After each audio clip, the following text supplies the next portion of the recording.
بخاری شریف میں حدیث ہے، آپ کبھی دیکھیں کہ کیسے اللہ تعالیٰ اسباب بناتا ہے، خود نبی کریم بیان کرتے ہیں۔ حضور فرماتے ہیں ایک بندے کو 1000 دینار قرضے کی ضرورت پڑ گئی۔ اس نے ایک مالدار بندے سے کہا یار پیسوں کی ضرورت ہے۔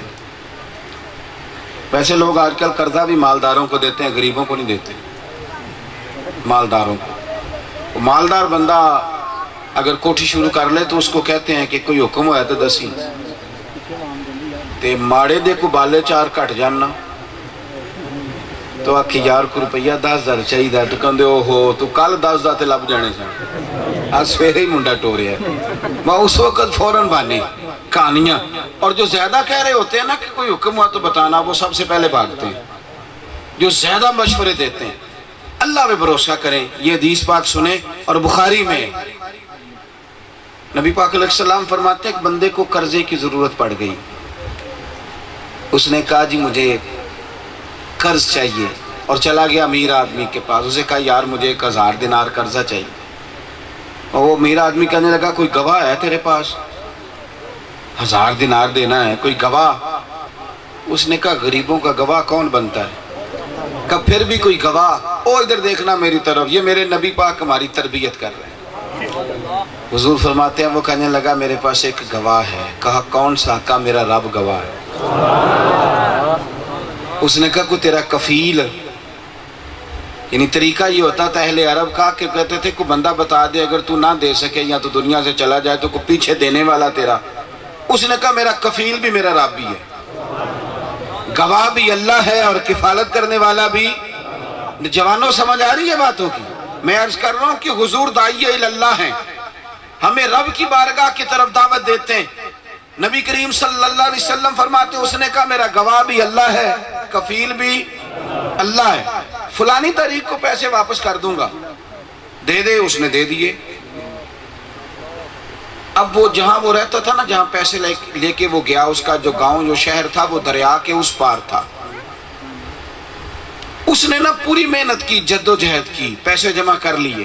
ناراض نہ ہونا، قرضہ واپس کرنے کا ارادہ ہونا تو اللہ مدد بھی کر دیتا ہے، اور اگر ارادہ ہی دھوکہ دینے کا ہو، مار لینے کا ہو، تو پھر ظاہر ہے کہ انسان کمزور پڑ جاتا ہے۔ اس نے پوری محنت کی، اور جس تاریخ پر پیسے دینے کا وعدہ کیا تھا اس تاریخ پر اس نے وہ پیسے بھی جمع کر لیے۔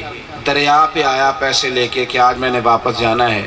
حسن اتفاق اسے کشتی کوئی نہ ملی، سواری کوئی نہ ملی کہ میں پیسے پہنچاؤں۔ کریم فرماتے ہیں وہ پریشان بڑا ہوا، لیکن وعدہ کیا تھا نا اللہ کے نام پر واپس کرنے کا۔ اب سوچتا ہے کہ میں نے تو گواہ بھی اللہ کو بنایا تھا، میں نے تو گواہ بھی اللہ کو بنایا، کفیل بھی اللہ کو بنایا، اب کیا کروں؟ اسے نا ایک تجویز سوجی، سوچتا رہا کیا کروں۔ ذہن میں ایک خیال آیا، ایک لکڑی لی، لکڑی کو اندر سے کھولا، اس میں 1000 دینار بھرا، ساتھ ایک رکا ڈالا۔ کہنے لگا میرے بھائی میں پیسے لے کے آنا چاہتا تھا، سواری کوئی نہیں ملی، تو میں تیری طرح روانہ کر رہا ہوں، مجھے امید ہے جس رب کو میں نے گواہ بنایا تھا وہ رب پہنچا بھی دے۔ دریا میں ڈال دی، دریا میں۔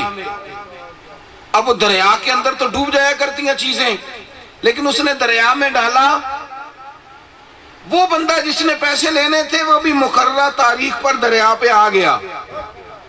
لینے والے کو بھی نہیں بولتے، دینے والوں کو کئی دفعہ بھول جاتے ہیں، لیکن لینے والے کو تو پتہ ہوتا ہے نا میں نے لینے ہیں۔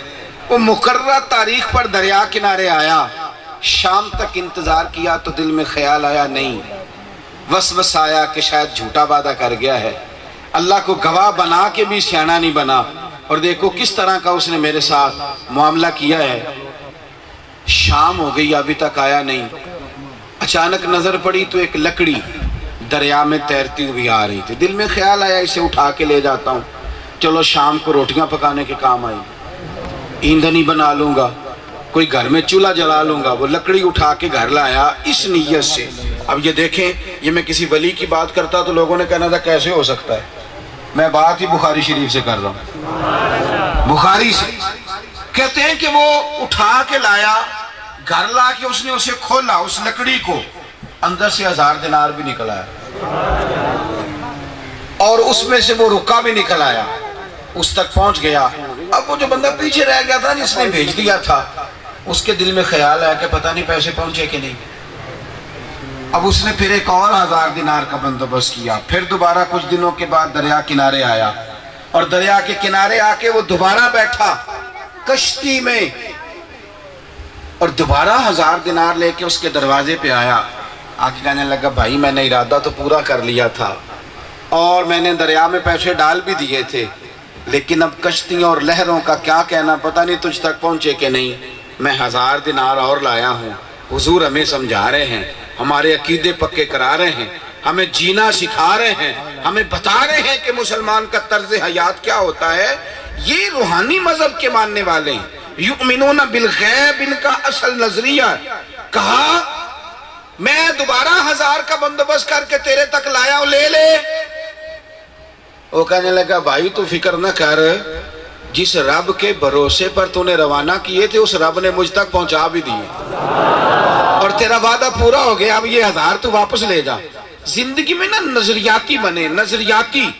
ہم کمزور ہو گئے, ہماری طبیعت اس طرح کی ہے کہ چھوٹی چھوٹی باتوں پہ شکوے. بندہ صحت مند بھی ہوتا ہے, تندرست بھی ہوتا ہے, مالدار بھی ہوتا ہے, صرف بیمار ہو گیا, گھٹنے میں درد ہو گیا, وہ ساری اچھائیاں چھوڑ دیتا ہے. اسے پوچھو کیا حال ہے, کہتا ہے گوٹا بڑا درد کرتا ہے. بھئی باقی تیری ہڈیاں ٹھیک ہے نا جسم کی, ان کی بھی تو بات کرنا. بھئی کیا حال ہے, کہتا ہے باقی سب ٹھیک ہے, پیسے کوئی نہیں. اور بھئی چھوڑ, پیسے اگر اتنے اچھے ہوتے تو سب سے زیادہ سیدہ فاطمہ کے گھر میں ہوتے. دولت اگر اتنی اعلیٰ ہوتی تو سب سے زیادہ رسول پاک کی شہزادیوں کے گھروں میں ہوتی, سب سے زیادہ حضرت سیدہ عائشہ صدیقہ کی تجوری میں ہوتی. یہ کوئی اتنا ضروری کام ہے؟ چھوٹی چھوٹی باتوں پہ شکوے کرنا اور کمزور پڑ جانا. نظریاتی بنے, طاقتور ہو جائیں, یقین کامل کی دولت پیدا کریں, کمزور باتوں سے باہر آ جائیں. اور یاد رکھیں کسی بندے کا ساتھ ہونا ضروری نہیں, صرف رب رسول کا ساتھ ہونا ضروری. کسی شخصیت کی طاقت کی ضرورت نہیں.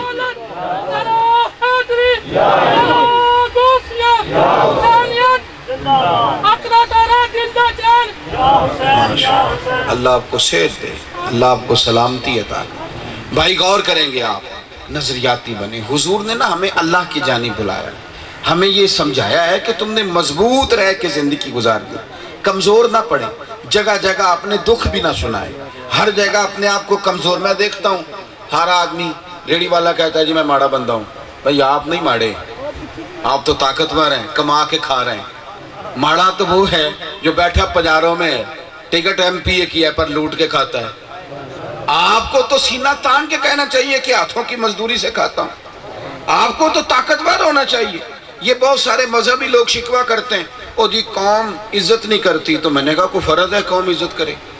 آپ کی یہ عزت تھوڑی ہے کہ آپ ممبر رسول پہ بیٹھتے ہیں, آپ کی یہ عزت تھوڑی ہے مصلی رسول پہ کھڑے ہوتے ہیں.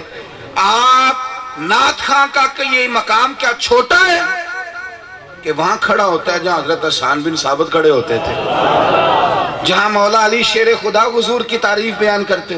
کچی باتیں کرنا, کمزور پڑ جانا, ہر بات پہ رونا, ہر بات پہ کمزور پڑنا, نہ بھائی. اللہ والوں کا یہ طریقہ